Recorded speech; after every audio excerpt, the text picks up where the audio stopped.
স্বাগতম সবাইকে নতুন ভিডিওতে। তো আজ ক্রিকেট বিশ্ব দেখলো এক নতুন গৌরবময় দিন। টেস্ট ক্রিকেটের ইতিহাসে সব থেকে কম বলে 50, সব থেকে কম বলে 100, সব থেকে কম বলে 150, সব থেকে কম বলে 200 এবং সব থেকে কম বলে 250 রানের রেকর্ড করে ফেললো টিম ইন্ডিয়া। কি ছিল না আজকের দিনে?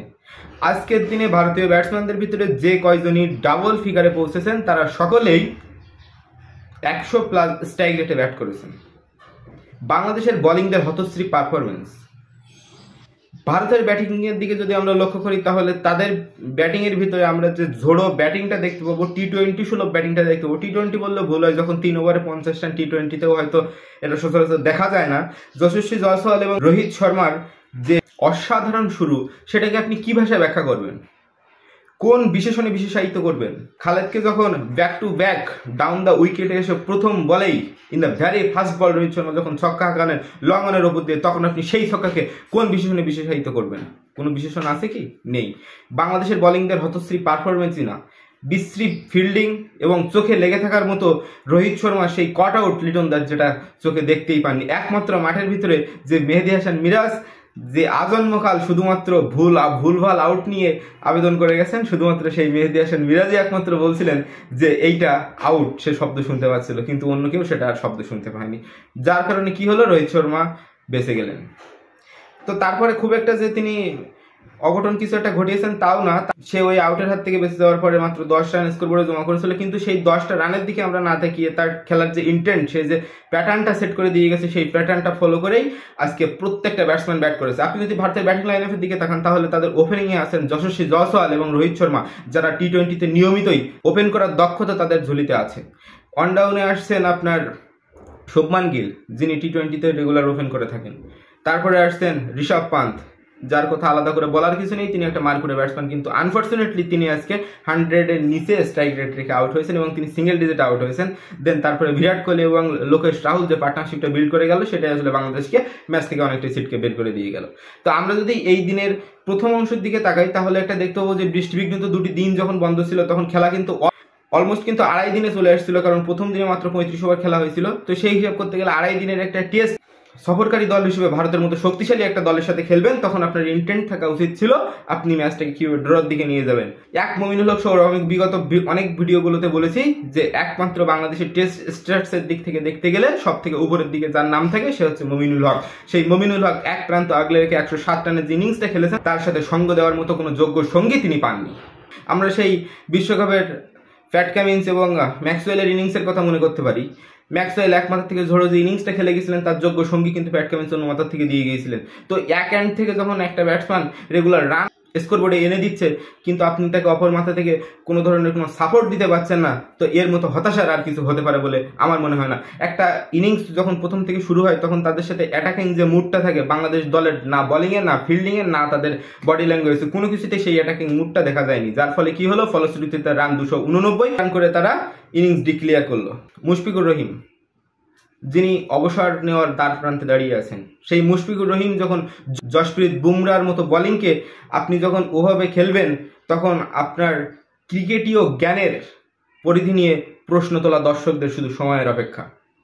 বাংলাদেশ ক্রিকেটে তামিম ইকবাল বহুবার বলেছেন, আপনারা যদি ফলো করতেই চান মুশফিকুর রহিমকে ফলো করুন। হ্যাঁ, তার ভিতরে ফলো করার মতো অনেক কিছুই আছে এবং তিনি অনেক কিছুই দিয়ে গেছেন, কিন্তু যখন বাংলাদেশি অ্যানালাইসিসরা একের পর এক জশপ্রীত বুমরার মিস্ট্রি বল, তার ওয়াইড অ্যাঙ্গেল থেকে ইয়র্কার যে অ্যাবিলিটি, সব কিছু নিয়ে একের পর এক ভিডিও তিনি করে যাচ্ছেন, তখন মুশফিকুর রহিম তার ওয়াইড অ্যাঙ্গেলের বল তিনি ছেড়ে দিয়ে খেলছেন।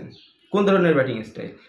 চোখে লেগে থাকার মতো দৃষ্টিকটু একটা ব্যাটিং স্টাইল তিনি উপহার দিয়ে গেলেন। পরের দিকে লিটন দাস, তিনি ডাউন দ্য উইকেটে এসে মারতে যাচ্ছেন।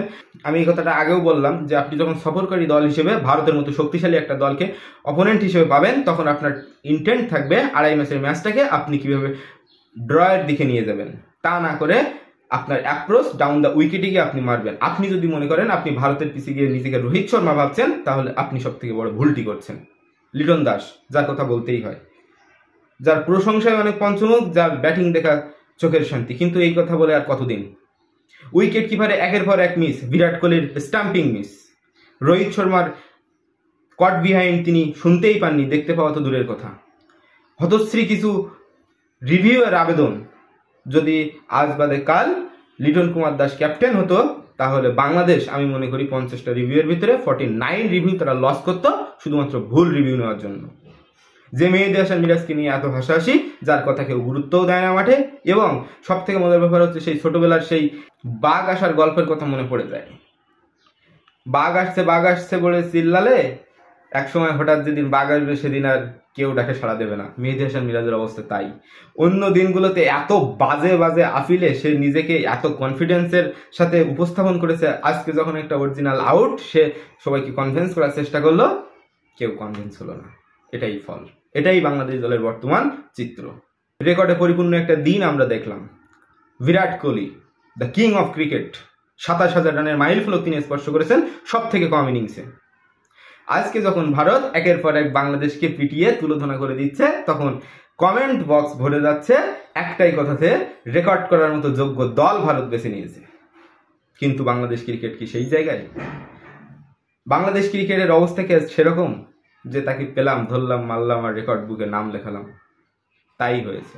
যশস্বী জয়সওয়াল, যার বিগত কয়েকদিন আগেই ডেবু হয়েছে, যে টেস্ট ক্রিকেটে মাত্র 18টা ম্যাচ খেলেছে, সেই যশস্বী জয়সওয়াল বাংলাদেশের বোলারদের নিয়ে যেভাবে ছেলে খেলা করলো, তো দেখে মনে হলো যে কতটা পরিকল্পনার অভাব। আজকের দিনের শুধুমাত্র বাংলাদেশের জন্য সেরা প্রাপ্তি যদি কিছু বলতে হয়, তাহলে ওই এক সাকিব আল হাসানের 4 উইকেটই বাংলাদেশের প্রাপ্তি, তাছাড়া আর কিছুই নয়। সাকিব আল হাসানকে খেলতে কতটা বেগ পেতে হয়েছে সেটা বিরাট কোহলির ব্যাটিং দেখলেই বোঝা যায়। বিরাট কোহলি গতকালকেও বলেছিলেন সাকিব আল হাসানকে খেলা কঠিন, এবং সেটা মাঠে প্রমাণও হয়ে গেছে। সাকিব আল হাসান যাই করুন না কেন, মাঠের খেলায় তার মস্তিষ্ক, তার ব্রেন, তার ক্যালিবার, তার ক্যালমা সবকিছুই মাঠের খেলায় দেখাটা চোখের শান্তি। এই সাকিবকে আমরা মিস করবো যুগের পর যুগ। এই সাকিব আর বাংলাদেশে কখনো হয়তো আর জন্ম নেবে না। শুভ বিদায় লিজেন্ড। কোটি কোটি টাকা দিয়ে বাংলাদেশ ফিল্ডিং কোচ রাখছে। ফিল্ডিংদের হতশ্রী পারফরমেন্স আপনার যখন চোখে পড়বে, তখন আপনি বুঝতে পারবেন যে ওই ফিল্ডিং কোচদের কাজ কি, ইন্ডিভিজুয়ালি তারা মাঠে কি করান, খেলোয়াড়দের নিয়ে তারা কি করেন।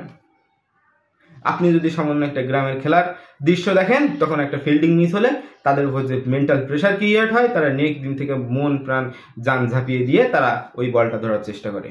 কিন্তু আজকে তারা ইন্টারন্যাশনাল পর্যায়ে 16 কোটি মানুষের প্রতিনিধিত্ব করতে মাঠে নেমে যে হতশ্রী পারফরমেন্স তারা দেখাচ্ছে, সেটা খুবই নিন্দনীয় এবং বাজে অভিজ্ঞতার এক নিদারুণ উদাহরণ তারা মাঠে দেখিয়ে গেল।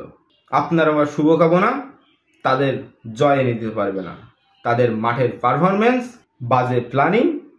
আজ ক্যাপ্টেন শান্তর মুখের দিকে তাকে মনে হচ্ছিল কতটা অসহায় বোধ করছেন তিনি নিজেকে। যে হাসান মাহমুদ গত টেস্টে তিনি 5 উইকেট পেয়েছেন, তিনি পাকিস্তান টেস্টে দারুণ বল করেছেন, কি ছন্দে ছিলেন, সেই হাসান মাহমুদ নিজেকে হারিয়ে খুঁজছেন। খালেদ হাসানকে তো Rohit Sharma out of the game করে দিয়েছেন। সেই প্রথম ওভারে 1 ওভার বল করার পরে তার স্পেলই পরিবর্তন হয়ে গেল। যখন যে বোলিং যে স্পেলে যেভাবে এসেছেন তাকে সেইভাবে তুলোধনা করা হয়েছে। কোথায় আপনাদের প্ল্যানিং? যখন লাল বলের ক্রিকেটে আপনি কানপুরের পিচে খেলবেন, তখন আপনার যদি প্রপার প্ল্যানিংটা থাকে, তাহলে ভারতকে আপনি আরো বড় টোটাল আপনি তার স্কোরবোর্ডে দিতে পারেন। কিন্তু এই যে কম বলে বড় ইনিংস খেলে এখনো পর্যন্ত অলমোস্ট আজকের 20 ওভার এবং আগামী দিনের 90 ওভার, এই 110 ওভার খেলার মতো অ্যাবিলিটি কি আপনার ভিতরে আছে? এই 110 ওভারের ভিতরে আপনি যদি অল আউট হয়ে যান, সামান্য কিছু টার্গেট তাদের সামনে ছুড়ে দেবেন এবং এই টেস্টটা পরাজয়ে পর্যবসিত করবেন। এর মতো নিন্দনীয় আর কিছু হতে পারে না। আজকের দিনের খেলা যখন শেষ হলো, তখন আমাদের সংগ্রহ 11 ওভার শেষে 23 রান, 2 উইকেটের বিনিময়ে।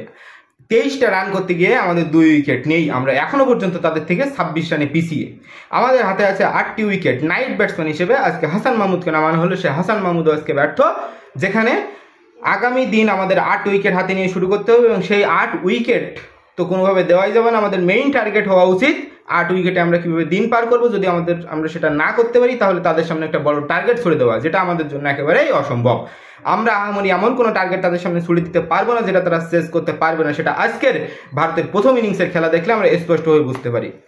তো কালকে খেলা কোন দিকে যাবে, নতুন দিন নতুনভাবে শুরু হবে তাদের শক্তিশালী বোলিং লাইন আপের সাথে।